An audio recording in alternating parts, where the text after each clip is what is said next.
Bismillahirrahmanirrahim. Assalamu alaikum and a very good day to all of you.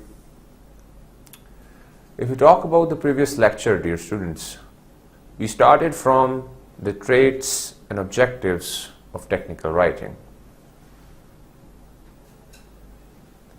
And these were the traits that we have covered so far. Starting from clarity, we talked and discussed in detail what basically we mean by clarity, making things more clear. What are those strategies which are basically used to make your text more clear for your target audience?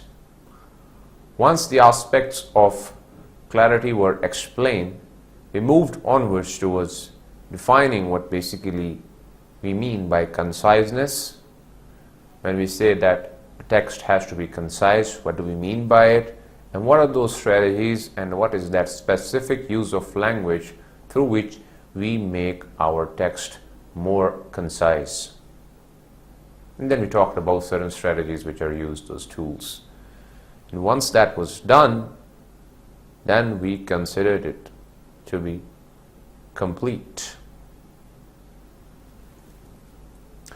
So when it comes to our today's lecture, our focus would be on the accessible document design, the third trait or the objectives of technical writing. Looking at the word itself, of course, it's related to a document providing necessary information, but the first word is accessible. And that means the information that you have provided within the content written with technical writing has to be accessible, clearly legible. Everything has to be there, and the information that you want to convey to your audience has to be accessible. So what do we mean by it? What basically makes your document accessible? There are certain aspects and certain characteristics which would help you to understand the basic concept of the access. How do you provide an access to your audience to the content? There is a manner of doing it. And the examples are basically a tool to help you understand what do we basically mean when we talk about the accessibility. Now over here in front of you is a text, of course written in technical writing. You give it a reading and you realize you have all the necessary information that I talked earlier. Regarding course code HUM120, similar to all the other courses that you are studying, that you have been studying, so we received 41 documents following style 2321-2312-1. There's like a specific style in which you determine what is going to be the font type, its size, font color, and so on and so forth. And that is how you give it a specific category by using a hashtag, of course. So this is one type of a font or a style that is being used to prepare the documents for the course HUM987.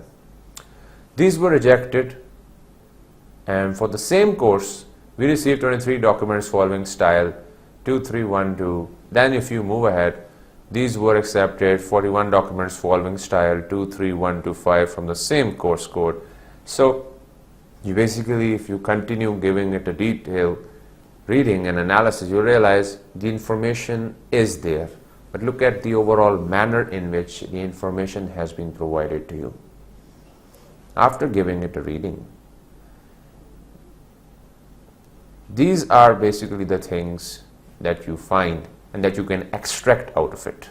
For example, the paragraph, of course, is of 80 words, or you can call it as 10 sentences, meaning that your average words per sentence is, this is the average number of words that a sentence is composed of. So you have 8. You're getting some technical details with respect to the document which you have just studied and read.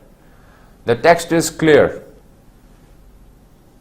meaning It's very much clear. Nothing is confusing. Clarity is there.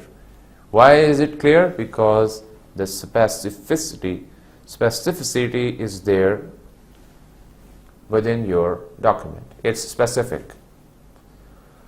Now moving ahead, despite the clarity and conciseness, this writing is basically failing in some manner. Why? This is basically the question for you. And the answer is that this paragraph is unintelligible. We are calling it unintelligible despite the fact that you have all the basic characteristics that we have just studied earlier. You talk about clarity, you talk about conciseness. So both were there, and you have just seen them within the text as well as written in front of you. The information has been provided very factually, and it's very much clear as well because it's specific. Because the word, the noun itself, is a little bit difficult to pronounce. That's why I had a bit trouble, so I'll make it more like an adjective rather than a noun. Specific. But again, this paragraph is unintelligible. The reason is your layout is basically making the problem. The overall layout, the manner in which you have provided that information, this is creating trouble within that page in which you have provided the information. It's nearly impossible to find the exact information at what place.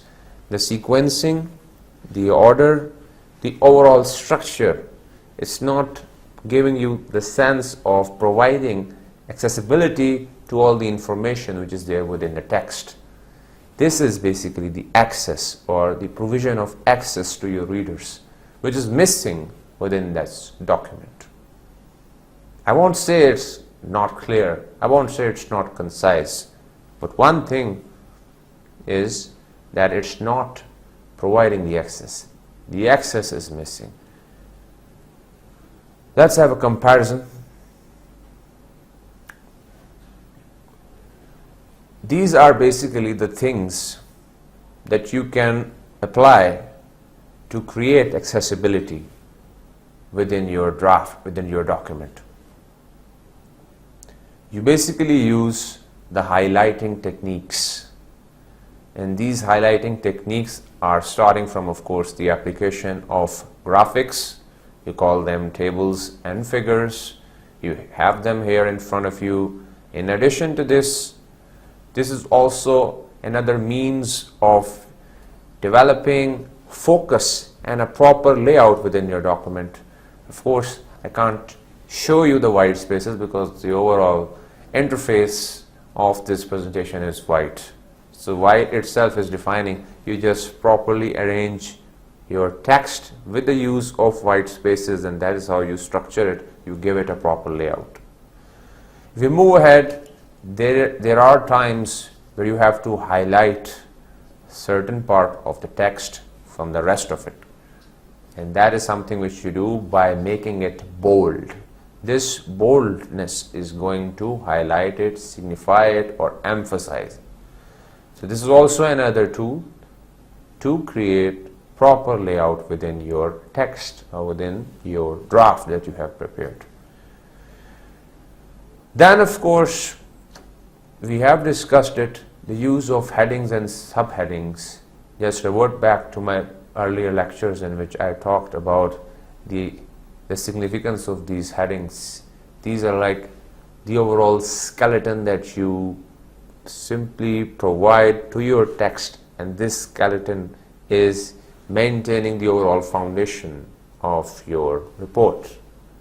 It basically gives you the overall structure. It organizes your content into proper sequence.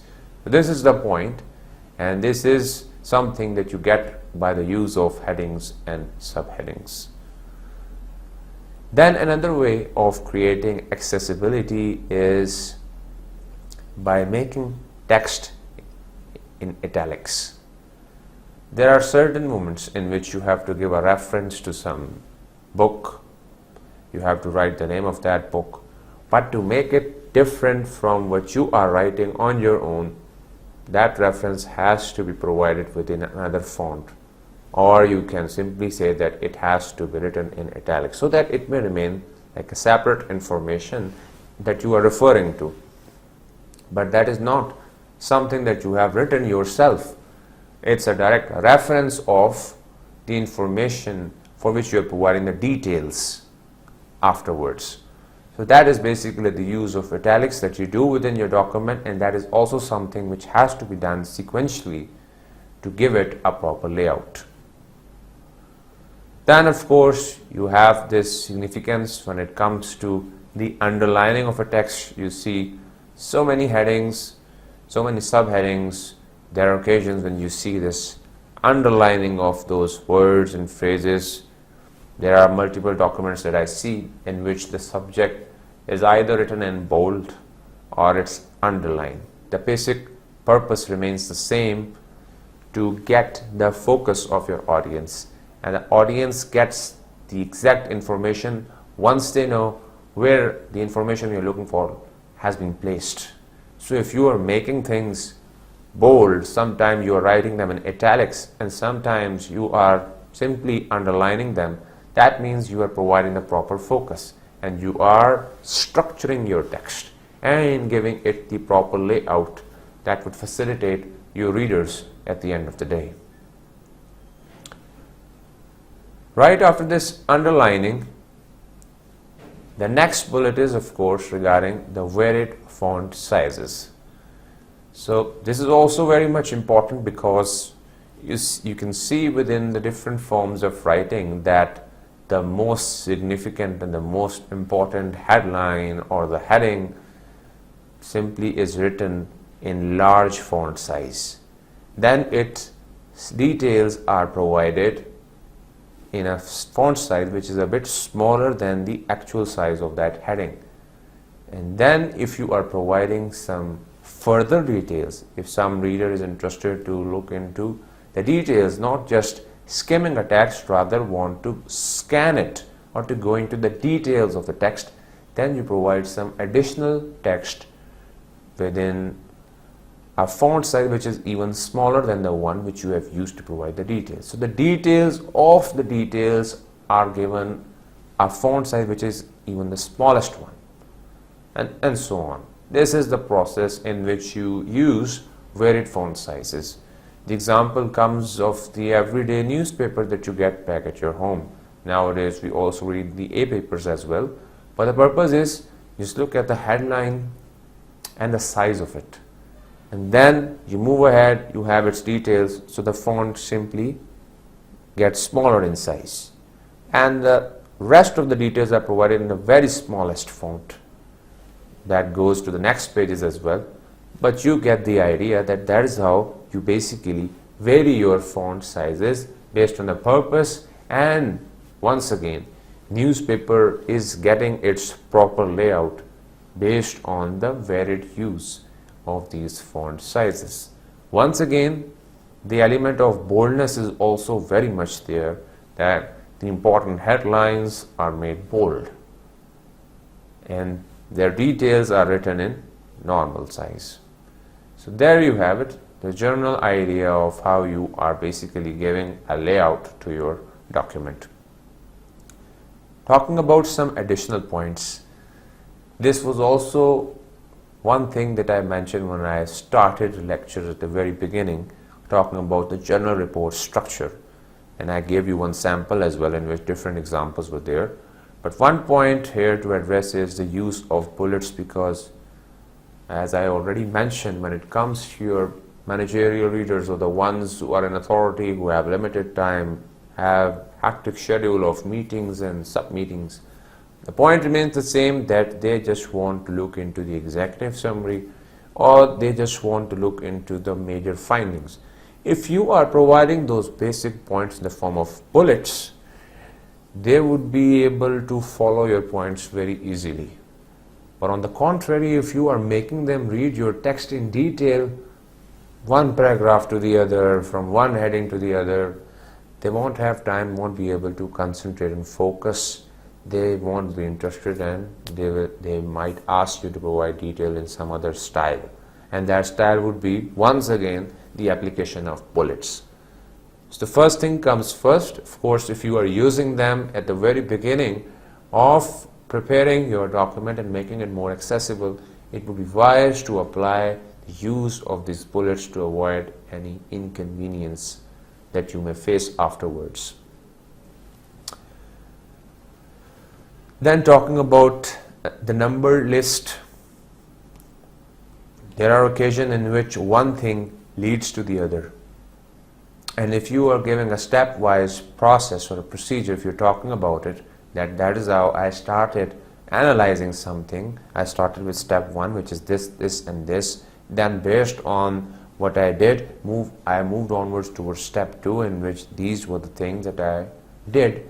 So basically such information are written by using these number list. You simply numbered your content so that you give them a logical sequence, that 2 or step 2 and all the details which are written comes right after step 1. Once it's achieved, only then you can move to the second point. So this is the significance of the number list. You are listing it within numbers. Then you talk about the varying font types. Now these are pretty much visible when we talk about the Microsoft Office, the use of Word document. We are very much familiar with it. So you open a Microsoft Word document, you can clearly see at the top that if you start writing, you simply go for picking up a specific font. There are different fonts, as you can see within the image as well, right here in front of you. These are the different fonts that are available, and basically within these the most common that we try to use is the Times New Roman. Now this is the font over here. Now I found it as well. So this is basically the one. It's written in bold form, it's here, in italic it's also here, but the basic point is that you have to change, you have to vary your font type depending upon the type of information that you want to provide. So you basically change the type of the font which is being used. If you, and you will be writing in future, of course, if you become a researcher, and if you simply intend to publish your research work in some journal, so over there you will also get some writer's guidelines. Within those author's guideline, you may get a template as well, an existing template. You simply download it, you will have it in front of you, and within that template a specific font would already have been selected for you, and you have to just type it. Or otherwise, if you are simply following the guidelines, you will have those points as well, some instructions. So you will have some detail that this is basically the font which has to be used here, and you talk about a description, you have to move to the other font as well. So you need to vary your font type as well depending upon drafting your own document. These are the points to consider when you talk about providing and making your document and its design more accessible, providing an attractive page layout which is simply guiding the reader to go through the text rather than just simply looking at the text. Now just think of that information that I provided you earlier. A previous example that I simply told you is very much clear and concisely covering up all the points. But again, that was the point that I showed you earlier, that why am I saying that it's still unintelligible? The layout was missing, as you have just seen here. The same information is here regarding that course code HUM987. Now these are the different styles that you have here, and the same information, just give it a reading, you'll realize that is how you can write it. If you provide it, if you simply write it in a tabulated form, you can place them into rows and columns as I have just done here in front of you. That's how you can write all the different styles in a single column. You can place all the information under a single column coming under the heading of the quantity received. So there you have all the quantity, and You can also use thumb, you can also simply cross this in this manner, that these were the ones which were rejected and these were the ones which were selected. So you have it in a very logical order. Rather than simply going through the text, reading it in detail, that is how I'm going to find each and every point. You have it here in front of you. If you just want to see which were the ones which were rejected, you have them in front of you. I can simply look at it immediately, and I can say style number 2312-1-2 and 4 were rejected, whereas 5, 8 and 9 were accepted. Just within like 10 seconds. On the contrary, if you talk about the document, you'll have to remember it as well. Once you read it, okay, which one was accepted? Okay, right. You'll be jotting it down yourself once you read the document. But if you have this table in front of you, this proper layout in front of you, so that means this document has simply provided you the information in a more accessible manner. Now, this is the objective and a trait of an effective technical writing as well, that it's clear, it's concise and accessible. Once we have achieved our goal of accessible document design, we can now move onwards towards looking to the audience recognition, which is of course another trait which has to be remembered, which has to be catered when we talk about doing an effective technical writing. So based on what we have discussed earlier, even I can ask you as well that if we are talking about the recognition of an audience, what are the points which are required to be remembered? Of course, you will be saying, sir, based on your lectures, you talked about the different forms of readers when you were discussing a report structure and nature of the audience which has to be remembered. Just the manner in which we talked about managerial, technical, journal readers, and that is how, based on their nature, how to structure your own document. So in a similar way, when it comes to technical writing in general, then we have to make it even more specific. Now we need to go into the details as well, because we're going to see in the upcoming slides that the nature of readers can become even more complex, and their understanding is very much necessary for drafting a good content, so that you may achieve the objective, of course, and which is to conveying that meaning which you have in mind effectively, and they get the same idea that you intend to convey to your target audience. So that is basically the overall purpose when it comes to your audience recognition. Defining your objectives, then you talk about determining your audience, and based on this audience determination, then you select a specific medium which has to be used and the format which has to be followed. Because when I talk about medium, so there are different types of media, because as I discussed in previous lectures as well, email, memo, press releases, I made that circle as well, and these are all different forms of writing. But picking up or selecting a specific medium is all which is determined based on your objectives and the nature of the audience. And once this medium has been selected, then what is the specific type of this medium which has to be used? That is something which you determine based on formatting it properly, because the basic difference comes within the structure, that is of the format that you are using. So if we start with this audience recognition, these are the things to remember. We are talking about the objectives, because these objectives covers the information and the generation. Now this information, of course, is the overall structure.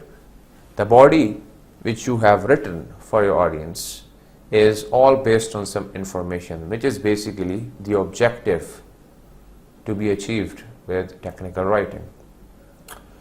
If you talk about the information you provide it by generation, so one way or another these two are related. This provision of information leads you to generation of some content. one way or another they got related. But there is another extension of this diagram as well that I want you to focus here, that basically this information is for the audience, whereas this generation is for a document. There are two things that you need to keep in mind when we talk about the objectives. These are basically your objectives to be considered while talking about the traits of technical writing in journal. That you have to inform your audience and you have to generate a draft. And that is how you achieve your overall purpose of technical writing. But now moving ahead, there is another thing that you try to do when we talk about technical writing. You basically involve your audience as well. Excuse me. This involvement has to be done by keeping in view two factors. The application of personalized tone to involve your readers, I have written over here. You try to make yourself a part of an environment in which you consider yourself like a guide or like a fellow, and you consider your audience to be part of that same community who are all living together under, either you can call it as a single organization, a company, a workplace, a social community. But the purpose is that you have to become part of that community or that society or those audience. You have to think from their perspective, and keeping in view that perspective, then you have to structure your content. And that is how this structure would be in more personalized tone, in which you are interacting with them in person, making yourself more close, increasing this proximity rather than keeping yourself distant, because this distance will become a hurdle in the comprehension of meaning. On the contrary, if you say we are all on the same page and we have to ultimately achieve these objectives to initiate an action based on a decision, that means you are involving your reader in the decision making process rather than just being at the submissive end or at the receiving end. This is not the purpose. You have to involve them in the overall decision making process, and that is something which you do by the application of this personalized tone. So this tone is pretty much important when we talk about involving your readers. Moving ahead, this is the second factor to be considered, the reader's benefit. Your audience won't be interested within your content unless and until they find some benefit at the end of the day. So you need to make sure that while preparing your own objectives, while doing your mind mapping or planning your own research project, let me call it as a project that you have to carry out, so you have to state your objectives very clearly within your mind as well as within the document in such a way that the benefits for the audience are also very much defined, well defined, because only then they will be interested to read your content. If the benefits are not clear within your mind, you won't be able to convey to your audience either, and that is how you're going to lose focus and the interest of your audience. It won't be read, it won't be achieved, you won't be able to achieve your target. That's how it becomes important as well, that you have to keep in view these readers' benefits as well, and you have to state these factors as well directly. Only then they'll be interested to go into the content as well. So involving the readers and stating the benefits is going to make this cycle which will do this work. So finally you will have this. I have made a good bike, by the way, but the point remains the same, that these are the two wheels which are going to actively involve your audience, and that is how you're going to achieve the actual outcome of this technical writing. So let's move ahead. The audience recognition. Once you're clear about those objectives, talking about involving them, and of course stating the advantages and the benefits for the audience as well, the next factor is to simply clear your mind regarding the different nature of the audience as well that you have to deal with in your daily life, and you'll be dealing with them in future at multiple occasions. This is basically the nature of the audience that we have in our surroundings as well. Starting from the high-tech audience, then you have the low-tech audience, then you have the lay audience, the multiple audience in which you have a category as well of multi-level, and then multicultural. So if we discuss them one by one, you'll realize that we really are actually part of our society and we have them. But keeping in view their nature, their characteristics, their expectations, what they already have in our mind, we'll know how to deal with them. We'll know how to structure our text, because now we are aware what they already know and what they need to know.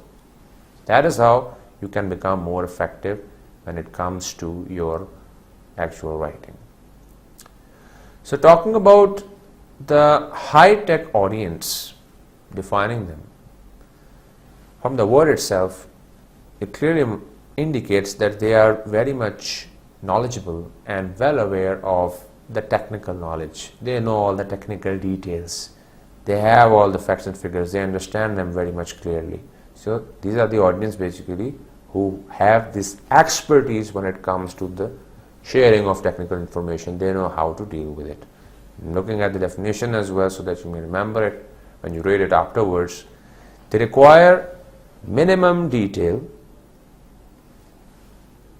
regarding the standard procedures or mathematical and technical theories. So they require minimum detail. Then talking about these high-tech readers, they basically read to discover new technical knowledge. This is their basic purpose. When they are reading this content, their basic focus remains on reading this technical knowledge, but discovering this new technical knowledge. It's the result of some study or some survey.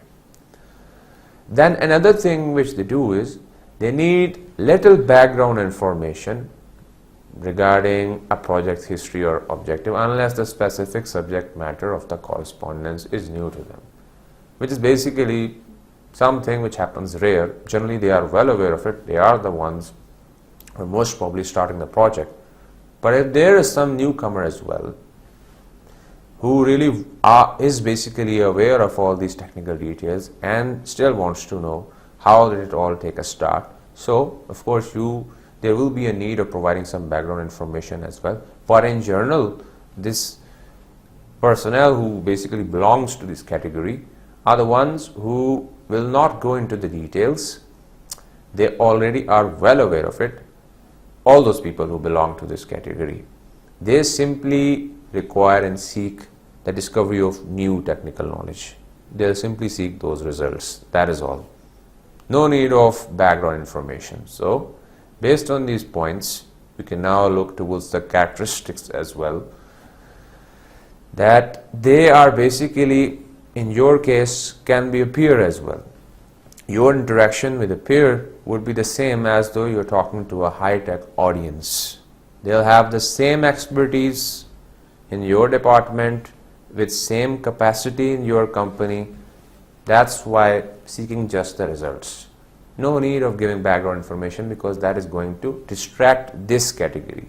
So minimal details, as they are already very much experts within your field. And again the same point, just to remind you, just to make you remember it as well, so that your concept remains very much clear, that their focus is on the new techniques, knowledge and updates. They want to know about the updates. That is the basic purpose. So basically share your level of understanding, so you need not explain things. Focus should not be on explanation, rather it should be on sharing the new updates which you have just achieved, the new updates that you have received from your working company or the people who were assigned the task. You just have to share it with your peer or the ones who's already well aware of the technical details. They just want to know it. That is how you recognize these high-tech audience. Talking about the low-tech audience, their case is a little interesting because high-tech is also easy to define, well aware of things. Lay would be easy as well for you to understand, but when it comes to low-tech audience, you must discriminate them from high-tech as well as the lay audience as well. So talking about the low-tech audience, basically they are familiar with the technology you are using, but now look at this red text. Job responsibilities are peripheral to the subject matter. So their actual focus is not towards the actual subject matter. They are not dealing with it directly. Although they have an idea of it, but they are not dealing with it directly. That means that they may know certain things, but there would be certain things for which they require some details as well. Meaning they work in another department, of course, manage your work under your supervision or even outside your company. So they won't be dealing directly with the actual subject matter, but they would have an idea of it. So therefore, there would be situations in which the details would be required as well. So these are basically the readers for which you would be providing the details of some abbreviations as well. As I have written here and made this word some a bit bold and red for you, that they understand some abbreviations, jargons and technical concepts. But for the others, they expect and anticipate that you will be providing some details as well, because they won't be able to get you otherwise. Therefore, to ensure that readers understand your content, you will be in a need of defining your terms, because again the same point, only some abbreviations and jargons are comprehensible and they are aware of them. But for the others, for example, if you are in a mood of using VLSI, which it will not stand alone basically, you have to do this thing, and it's basically a strategy for you as well, that whenever you are writing information, so if it's very much common, of course, then you can use the abbreviation as well, that you consider is very much well known, well recognized. Otherwise, concepts such as this, even you and I are unable to understand, so we can only understand this idea based on the information that you provide immediately afterwards within parentheses. So very large scale integration, a jargon or a mode of communication that is used within an organization. So sometimes, as you see, although it has become common as well, we write within emails, we write to each other, do this ASAP. So sometimes even I used to get confused as well, that is this a word or what? An acronym for or some organization, but gradually and steadily I realized that it means as soon as possible. And there are so many others, abbreviations, or you can call them acronyms as well, which are now in use within social media as well, that we use quite often. That is the case. But you have to see in terms of your audience that whether they will be aware of it or not. So if they are aware of it, of course you can use such acronyms. But in case of the business oriented environment that we are dealing with, basically you have to see whether your audience is high tech or low tech. And talking about low tech audience, if you are sure, then the use of application and abbreviation would require that you provide the detail of that abbreviation or acronym as well under the parentheses in a similar way as you see here. Since low-tech reader is not in your normal writing domain, what you have to do is that you need to provide some more background information as well. So point is very much clear as well. From this point number one, as I said, that they are basically working either in the other department or working under your supervision, meaning they are not directly dealing with it. And this clearly indicates that they would be needing some information as well, some regular information which is coming after regular intervals to keep them updated and to simply make them start some task. You have to provide a background context as well, as they won't be aware of it directly because they were not part of it once you were planning to do such a task. So you have to make them aware of it by providing the background information as well. So in their case, background information also becomes important. The explanation of these abbreviation that you are using or that you are simply making them used to it. So for that you have to write them initially under parentheses as well. And afterwards, once you know that they have seen what this basically abbreviation means, then afterwards in the upcoming documents, then you can of course simply go for the abbreviations as well, because now you have already given the detail.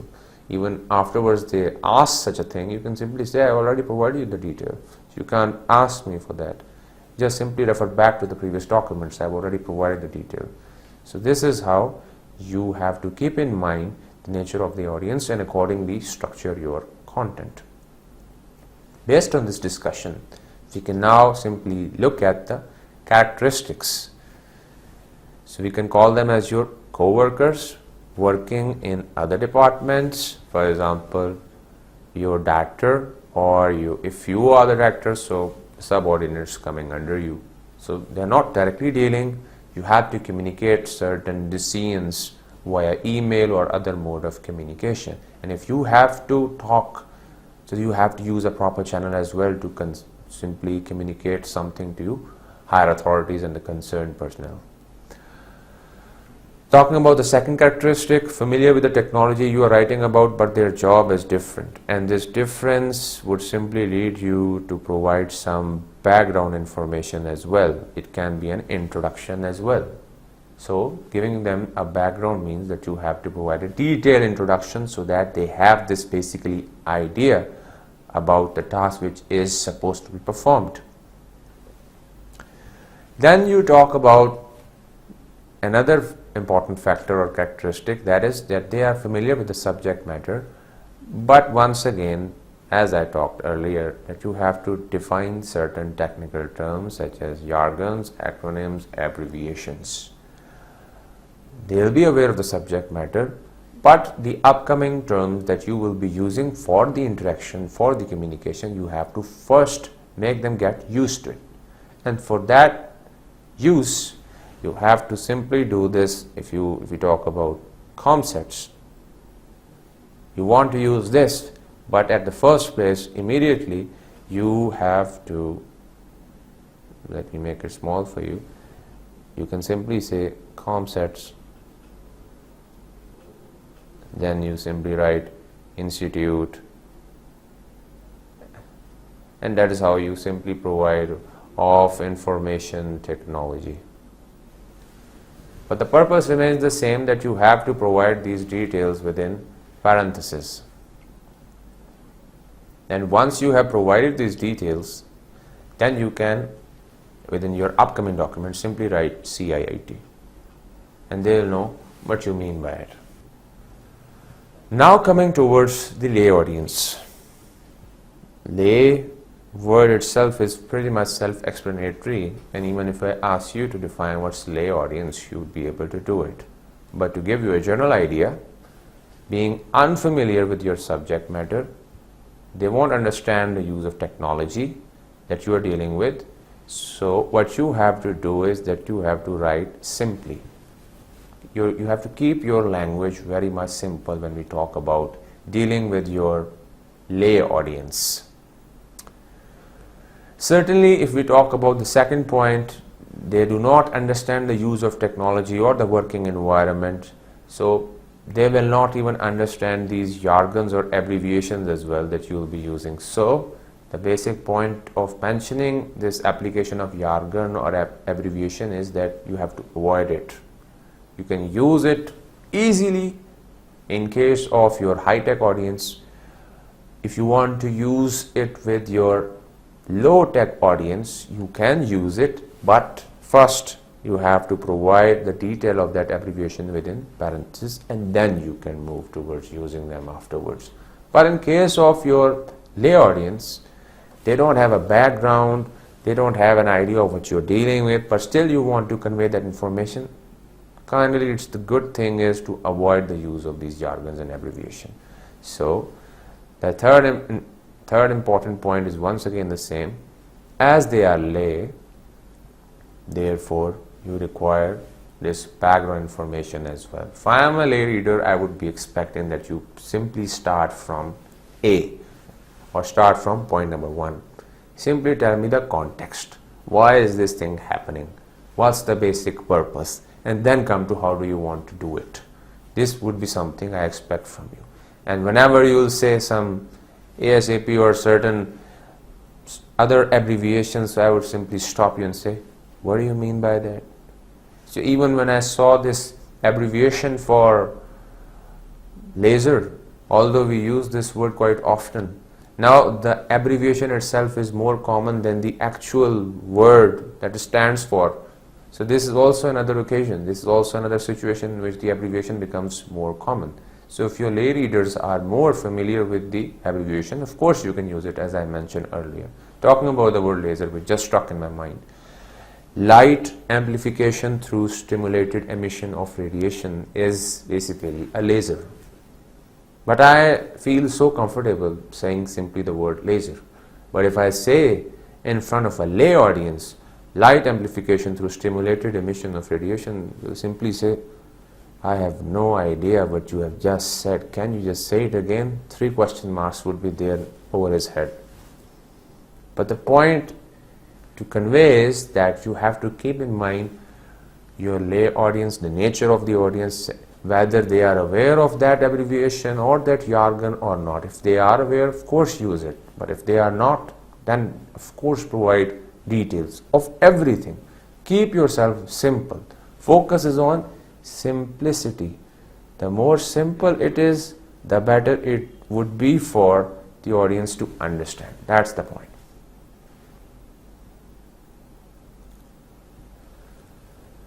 Now coming towards the characteristics as well, take it as a quick review of your lay audience. What you have to do is that, keeping in view the fact they have no knowledge about your field, it can be your clients or customers, you have to avoid high-tech terms. Simply define them thoroughly. They will be unfamiliar with your subject matter, therefore you have to provide this background information as well with some sufficient details. Once you do it, you will know how to write effectively, even when it comes to the technical writing. The multiple audience, the interesting part. Within the parentheses, I have also written, just to make you understand what do we mean by multiple audience, because I mentioned earlier that you divide it into categories, subcategories, multi-level and multicultural. But talking about the multi-level, there will be occasion in which the information will be moving from one authority to the higher authority and even to the authority which is even higher to it. So it will move in a hierarchical fashion, and in a similar manner that information will be coming back in the form of feedback once again in the hierarchical fashion. So this is basically this multi-level communication, which is going to have this multi-level audience as well. So this is the same point which I have written in bullet number 1. So your audience will not necessarily be the only readers. The others are going to receive a copy of it as well. Just we generally have in our working environment as well, that 2 persons are the direct addressee of a single addresser. So in terms of an email, of course they are placed within the section of 2, as you will see in the upcoming lectures as well. But there is a separate section of CC, and CC stands for carbon copy.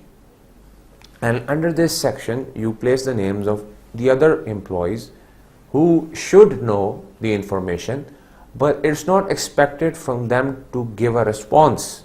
They are just the indirect readers of that text, but the direct addressee are the ones who are placed in 2. In a similar way, a letter written or a decision or a notice is basically disseminated among all the employees of the organization. So although it is basically for everyone, but there is a separate heading in which you have this CC or carbon copy, in which some specific names are also mentioned here. So information basically travels in a hierarchical fashion as well when it comes to the actual working environment or a workplace as well. So there are multiple readers. Now talking about, once you are aware of basically the nature of the audience, you have to move towards point B, and this basically tells us that some of them will have this background information while some will be in need of certain explanation. Therefore, while you are writing, while you are the actual author, in keeping with the fact that this information will be moving in a hierarchical manner, better to provide some background information to keep yourself on a safe side so that no one gets confused. Good thing is, just give a touch of background information as well if you consider it relevant, and if you have an idea that most probably I'm going to have certain indirect readers as well, and to make them aware of this text, better to give a background information as well. Depends on the objectives as well. It all begins with the objectives.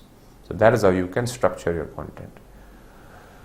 Another point to remember, once you provide this background information, the point remains is that your readers will be diverse. Good thing is to define your jargons and acronyms and abbreviations as well. Once again, if you have this classification, if you have this diverse audience, there would be many who are not going to have an idea.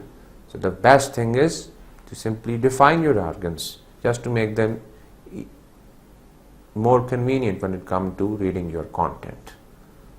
So that is how you can simply structure your text based on the nature of the audience. So if you are sure that it's either high tech or low tech, you can be specific. Otherwise, if it's multiple audience, these are the points to consider. The diagram simply shows how the information travels from your central writer. So if we talk about this writer, you can call this as parallel communication, as basically it's moving in this fashion.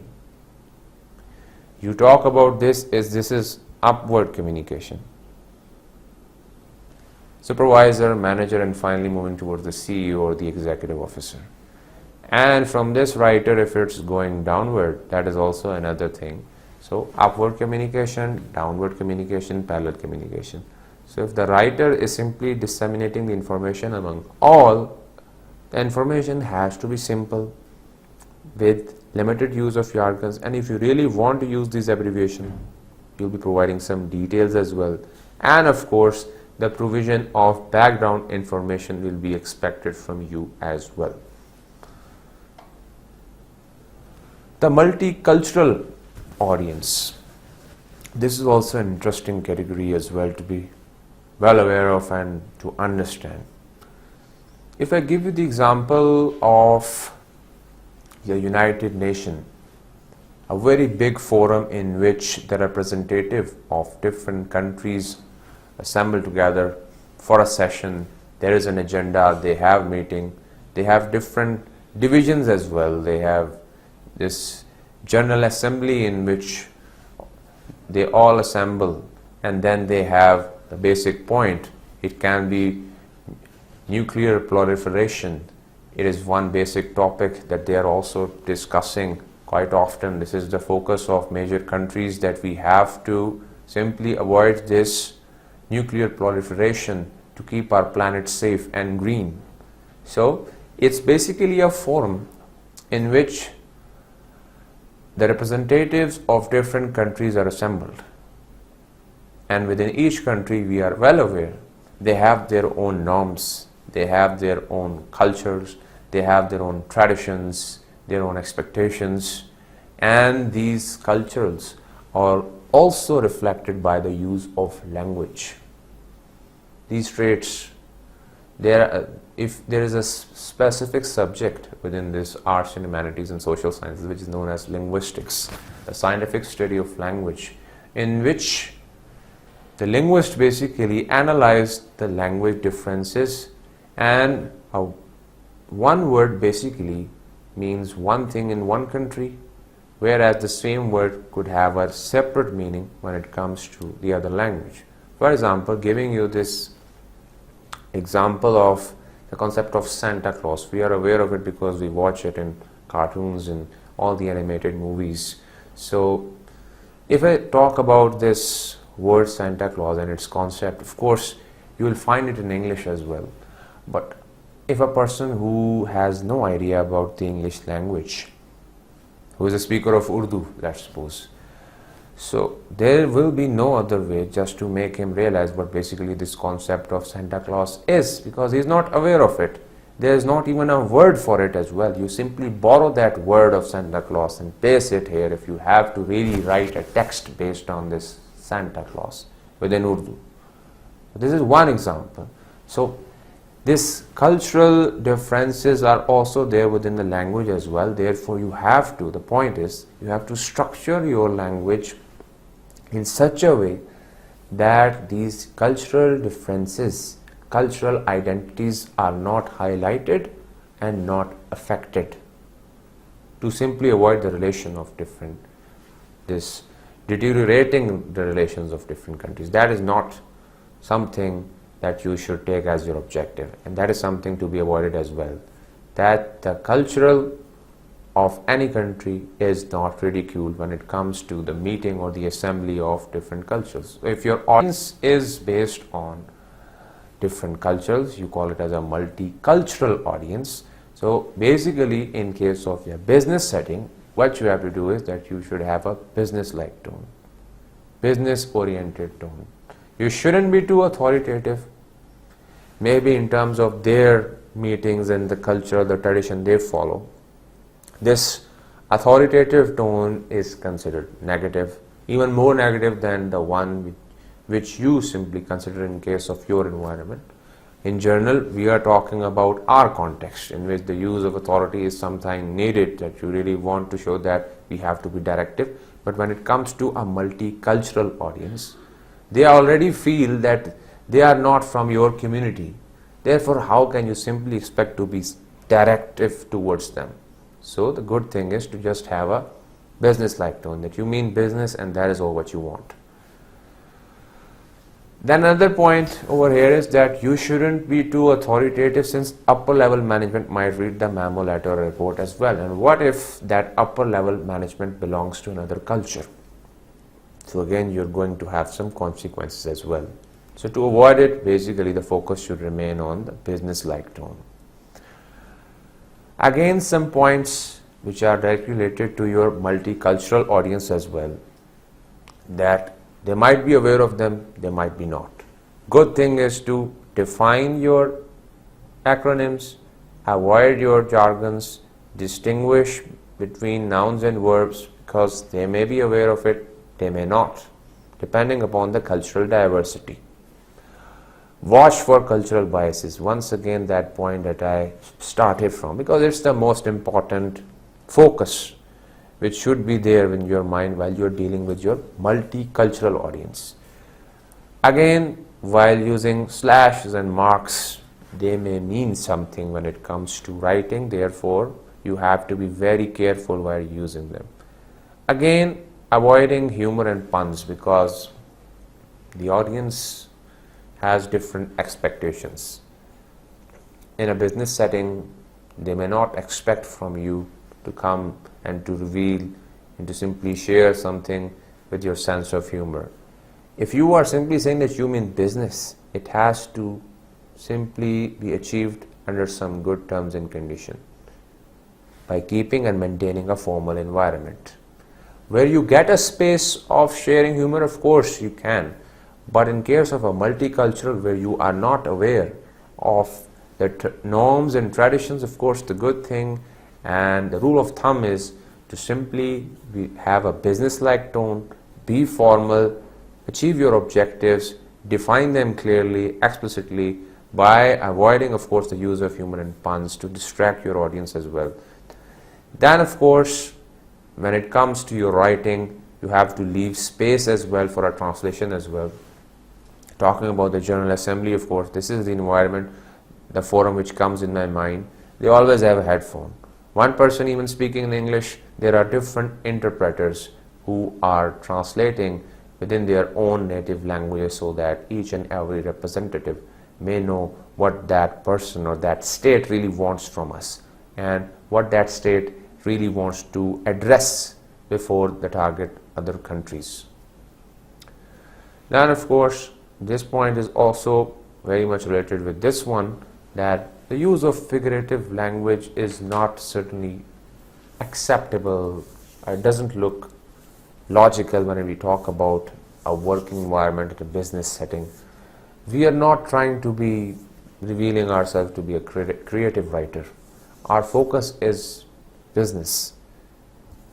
And within this business, we have to simply focus on what we really want to achieve and stating our objectives clearly, rather than impressing our audience with the use of flowery or rhetorical words. This is not the purpose. You can do it if you want to show yourself as a writer when it comes to literature. Writing a book on arts, a novel, can be a play, can be another genre as well. But when you are talking about this business setting, you have to avoid this figurative language as well. Now, this slide is basically giving you a review of what we have simply discussed in detail in terms of the nature of the audience. In case of your high-tech audience, these are the points to remember, that they are well aware of the background information, the details, the acronyms. So you simply have to focus on your results. You talk about your low-tech audience. Of course, they have an idea of your subject matter, but of course, they may be in need of some background information in addition to the use of abbreviations as well, because there would be certain acronyms that may confuse them. And the good thing is that with those acronyms and abbreviation, just provide the detail what they actually stand for within parentheses. And talking about the lay readers, of course, so they have no idea about your background information, about everything, subject matter, and those acronyms. Therefore, what basically in the next slide is that these are the things you have to be careful about.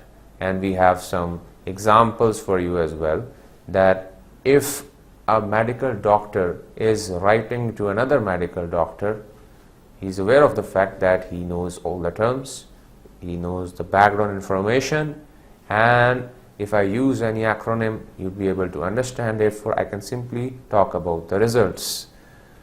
Then talking about the next situation, talking about a low-tech audience. So you have the situation of a medical doctor talking to a nurse. Therefore, pretty much aware of this subject matter, but there are certain things for which you need to provide this background information as well. Therefore, this is the environment in which your low-tech audience requires certain detail. And talking about a medical doctor talking to a patient, of course, who has no idea about what you are doing, what the disease is, how do we have to deal with it. So you'll be providing more and more details. So this is basically the manner in which you can simply differentiate the different forms of audience and the manner in which you have to provide details, into the relevant details to your target audience. Then, of course, this is also another thing to be careful about, and that is that you have to define your terms for the different audience levels. When you have written this content, you have to be careful about the following points. There may be situations in which you have used certain technical terms for which you haven't provided the details within the basic body of your text. So the ideal thing is that you provide this glossary of terms, and within this glossary all the relevant details, the basic concept of that term which is there has been provided, so that your reader is well much aware of the use of this term, how is it used, and in which context this term can be used. Then of course, preparing your content, try to use, in addition to this glossary items, the use of familiar terms, because if you're using familiar words, your audience would be able to follow you, otherwise they'll get confused. Then of course, try to use these short and precise sentences to define your terms, the terms that you are using. You can simply take help of these short and precise sentences for the explanation.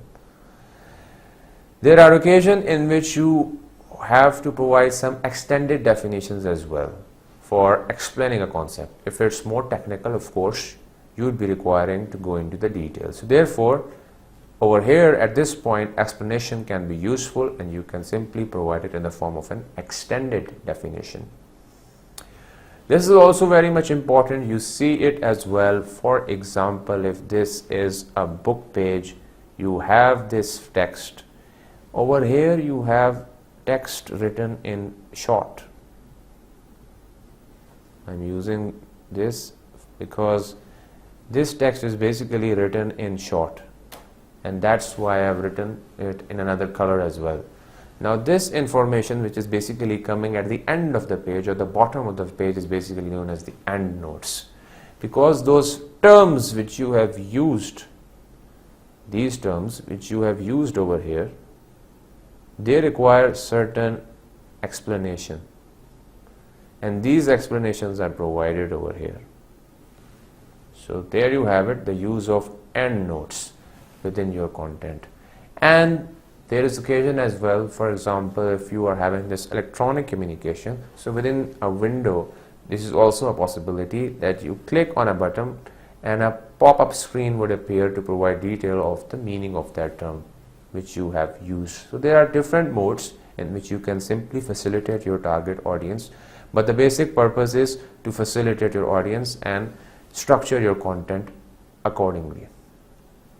Talking about the sexist language, or you can call it as the gender specific language, this is also another important factor to be considered, because it can create a lot of misunderstanding when it comes to your audience, multi-level audience, and especially the multicultural audience, because they can have very much gender specific restrictions and gender biasness.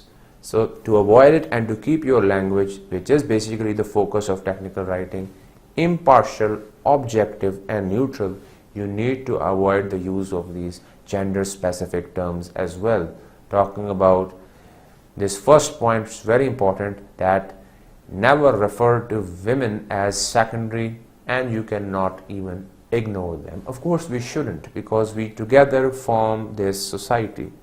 We are the foundation of society, and together we run it, we form it. So it shouldn't be the case that we ignore them. Rather, we have to mention them, but there is a manner of mentioning them. For example, radium was discovered by a woman, Marie Curie, very famous, and the first scientist, basically first woman scientist to win a Nobel Prize.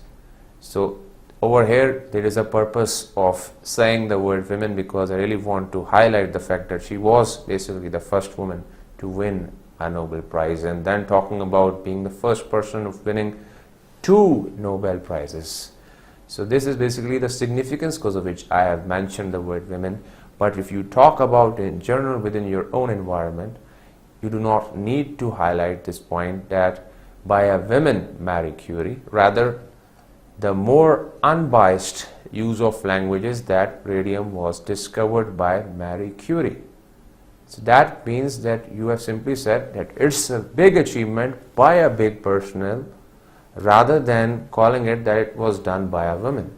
If it's done by a woman even, she's part of our society, that means that she has done a big contribution for our society, and you own it in a similar way as though a man has done this thing. So to make it or make them part of your society, it's a good thing that instead of being gender specific, just talk with the use of neutral language as we have done it over here, that radium was discovered by Marie Curie. Now over here we have a comparison as well, what to avoid and what to use. So talk about spokesman. How about if we simply say spokesperson or representative?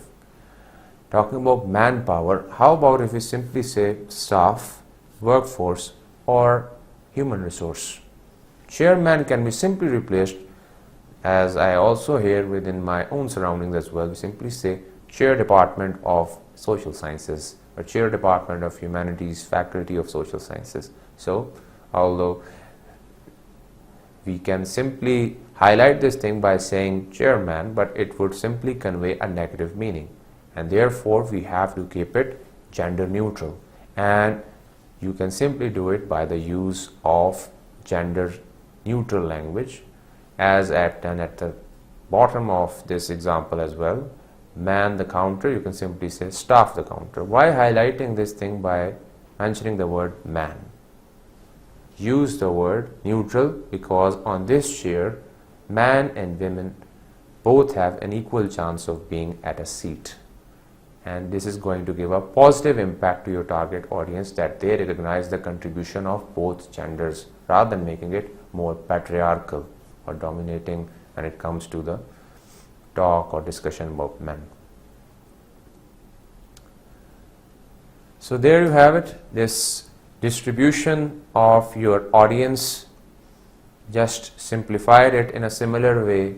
Think back of the concept we talked about earlier, which is all about providing a proper layout, accessible document design. So what the points which we have discussed earlier, you have them in front of you, that when it comes to the audience and the style to be used, in case of high-tech readers, abbreviation and acronyms are okay. You can use them. You talk about low-tech readers, low-tech peers, of course you have to use this abbreviation, but you need to provide this parenthetical definitions as well. However, in case of your lay readers, there is an absolute and straight away no use of abbreviation, because that is going to create confusion. This brings us to the last trait of the technical writing, and that is accuracy. Now when we talk about accuracy, of course it refers to grammar, which is why I've written it in parentheses as well. But there are many other things to consider when we talk about accuracy, and we will be discussing them one by one. Now the first point to consider is that accuracy in terms of technical writing requires you to proofread your text. Now this proofreading is basically all about that the information on the text is there in front of you and you have to read it, but basically to mark the errors. This is basically the point, to make it accurate, grammatically more correct, more legible, more attractive, and making your technical writing more effective means that there shouldn't be any error to simply affect that impression that you want to give to your audience. Therefore, there shouldn't be any error. Otherwise, what if they find grammatical errors? You lose their focus.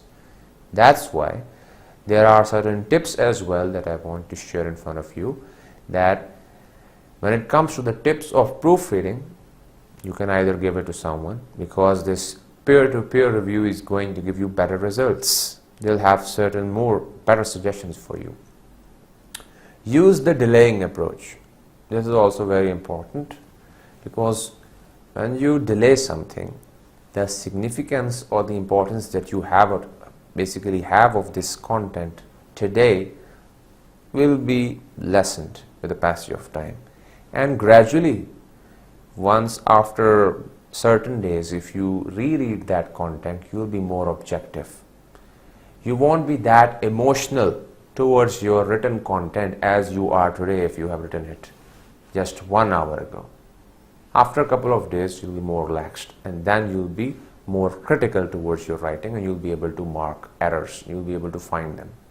Because today, you'll be so tired that you'll say, whatsoever I've written, it's perfect. Let it go. But after a couple of days, you'll be fresh. You will simply scan it and you'll find multiple errors. So this is basically the delaying approach. Read one line at a time, because this reading would keep you relaxed, more focused, and you'll be able to identify multiple errors rather than developing a logical sequence and context saying things that they all are okay. One line at a time, you'll find some errors. Then reading long words, syllable, multisyllabic or polysyllabic words, syllable by syllable. So you can simply divide them, and that is how you can simply focus in detail towards those words to understand whether there is any spelling error that you are actually committing. If that is the case, you can remove or you can omit those errors as well. So this is basically certain tips of proof reading. We talk about the use of technology. This is also another mode that you can simply use. We are talking about Microsoft Office, so there is a grammar check as well, which looks for these errors that you commit. But there would be a problem, because there are certain words which are there in the upcoming examples which are grammatically correct, and if you write them, they won't be checked, they won't be marked as an error by the computer, because it would say that according to the spelling they are okay. But what if the word demands you to write T-O-O rather than T-O? These two forms of the word to have different meanings and they are used in different contexts. But if you are using one instead of the other, computer will say it's okay by me, but you will know basically there is an error. So there is a restriction and a limited use when it comes to the check of accuracy by the use of technology. Then of course, making your text more, let's move ahead. Basically we have talked about technology, and now we can look towards use of figures, scientific and technical occasion and abbreviation. You have to check this as well. All the graphics, all the figures, they have to be accurate as well. They should be legible as well. And all the information provided, be it in numerical form, has to be accurate as well. Because your technical reader would be looking into it and it would be interpreting or extracting meaning out of it. And if there is something missing, the high-tech reader is going to highlight it. That over here you are saying one thing, within the text you are saying the other. What do you mean? So that will create problem for you. Read it out loud, as this reading is also going to help you identify those errors as well. It's also a good strategy, just not only for your own reading skills, but also to identify the errors as well. Just give it a try. Once my lecture is complete, you go through the handouts, you'll realize that once you read it, you can highlight multiple errors. You can not only develop your own concepts in a better way, but you can simply link things, and if there is something, you can fill it up on your own. Use a dictionary, because the use of dictionary is also very much effective when it comes to the understanding of different words, the different terms, and you will know which word to be placed at which place. So this is basically the application of a dictionary. And this scattershot proofing is also a very interesting concept. The word itself clearly confuses you, but basically it's something like that. You have this content or a page in which multiple details are there. You have charts, or you can have headings, you have figures, you have detailed text, and then you are asked to proofread it and you are short of time. So this is basically the time to use this scattershot proofing.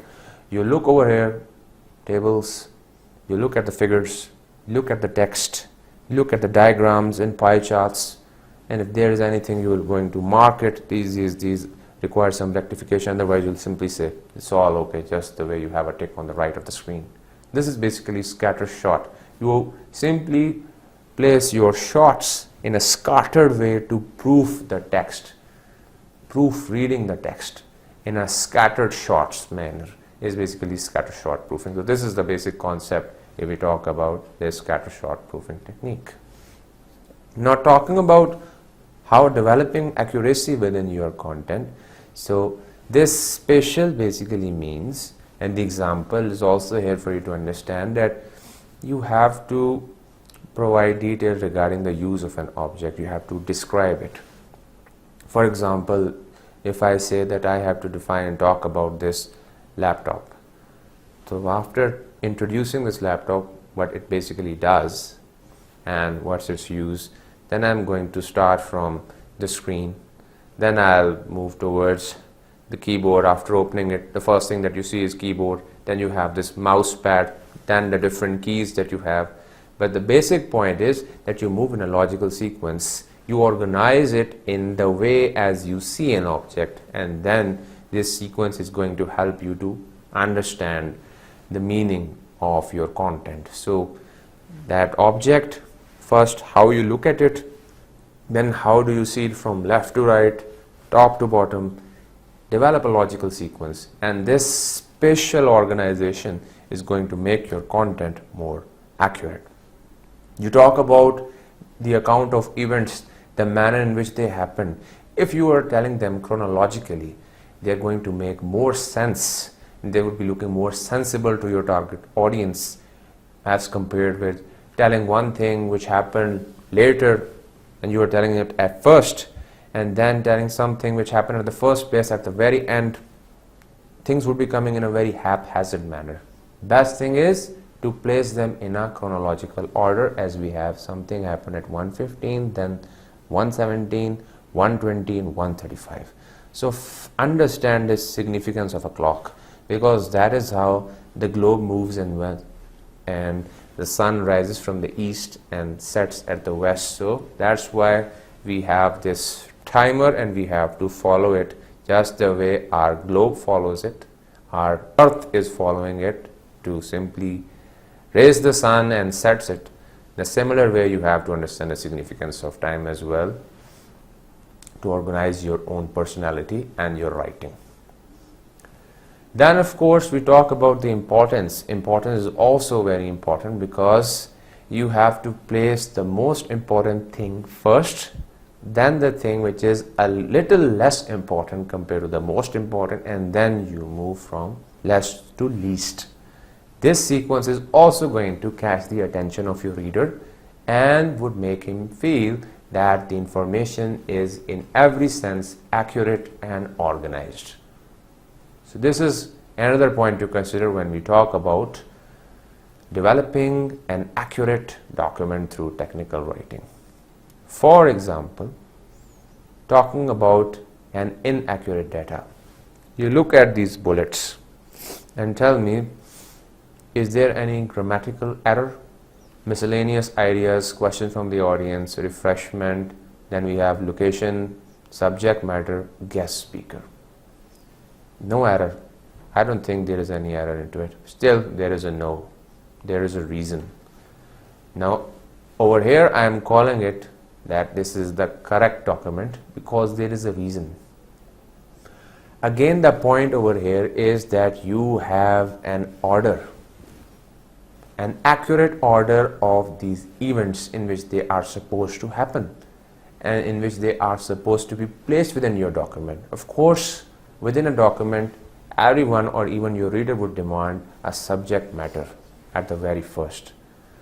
Then if the subject matter is interesting, you will be interested to see who is the guest speaker. If the guest speaker is also someone that you know and that you want to hear, that you want to listen to, then you will move towards where is this event really happening and what is the basic schedule. And if there is something being offered in addition to the guest speaker seminar series, and if that looks interesting, then you will also see the details whether we are provided with some question answer session or not. And then you have a very proper sequence, and you can call it as an accurate agenda of a meeting or an accurate agenda in which you have to conduct a session. So this is basically the example of an inaccurate agenda and an accurate one. Then another point to remember is that you basically conduct or start your startup or some project based on what's happening within your surroundings. Some projects are already running. You really want to come forth. You want to stand alone.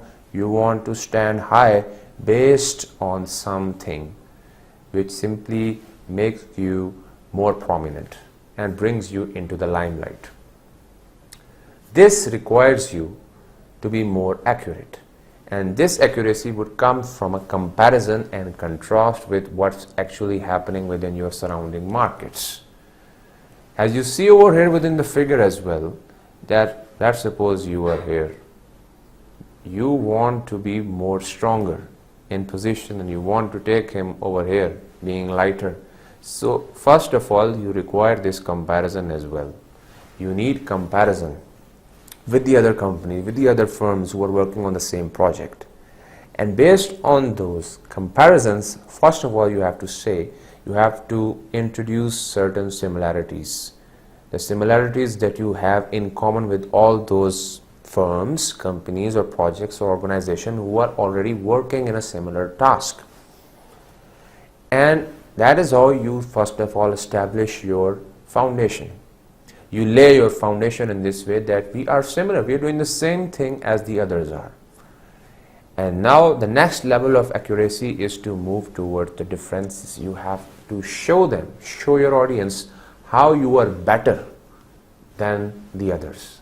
And that is how your differences are, or your contrast is going to become more important. So first you start from your comparison and then you move towards the contrast. That is how you make your draft more accurate and more prominent. Again, it's related to the previous point as well, that every situation is more or less related to problem solution. You have a problem and you have to provide its solution. And if it's basically done in an effective way, that means your document will be considered accurate. If your document is based on a problem solution situation. If you are simply highlighting the problem, it will be set aside because it's all about the details related to a problem, which is not the case. But if you are providing that solution, that means you are clear about what you are doing, and this is basically the document we are looking for. Then of course, the professional excellence and ethical behavior. This is also to be expected when we talk about developing accuracy within your document. You have to be precise when it comes to the use of visuals and language. You have to be simple and direct in use of the expression of ideas. You have to satisfy the audience needs for information, not your own need of self-expression. So basically the focus is, once again, you have to satisfy the audience needs as well.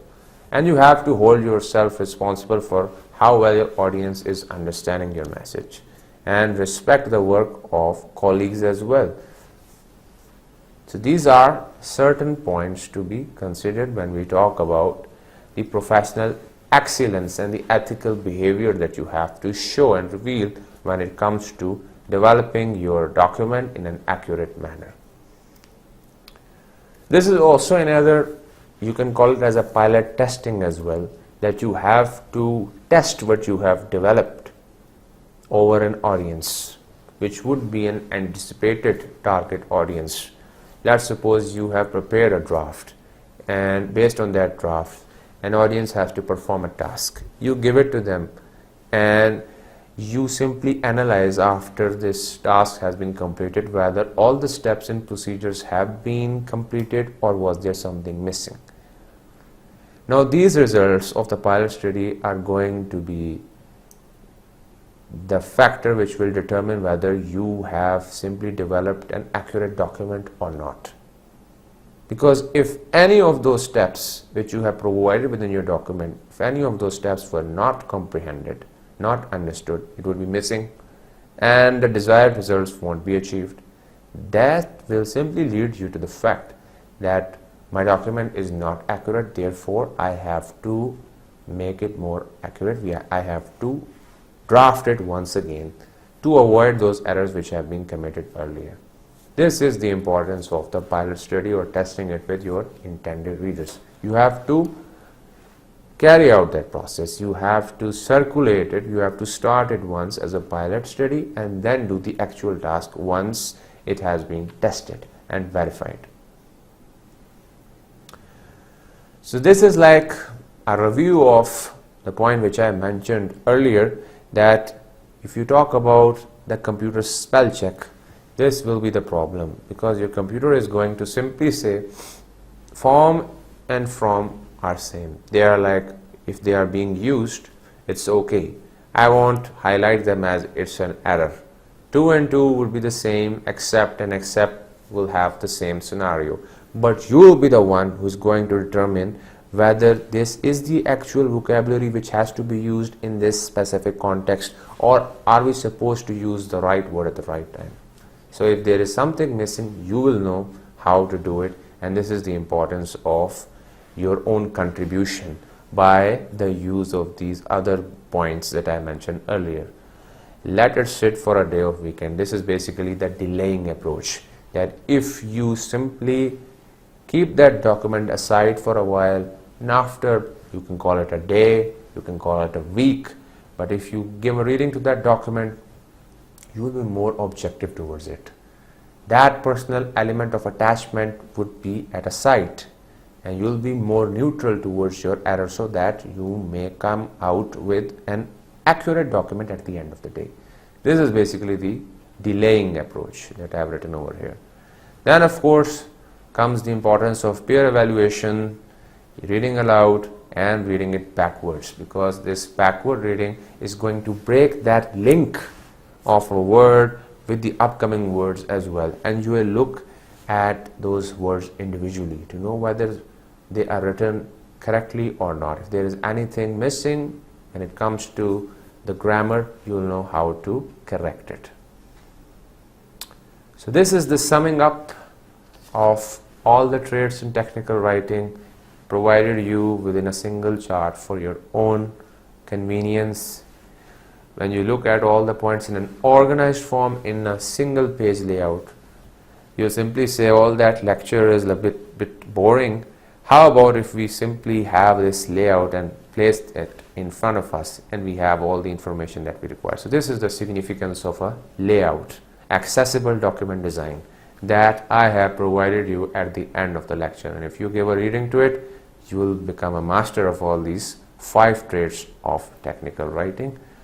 So if we just simply talk about the traits of technical writing and how to enhance them, these are the 5 traits that we have covered and successfully covered. Nothing is missed. Now we can simply place this stamp that we have completed it successfully. Traits are complete, and by discussing these accessible document design, audience recognition and accuracy, we have successfully completed our lecture. We'll be moving to the next topic, which would be regarding the writing process in our next lecture. Thank you.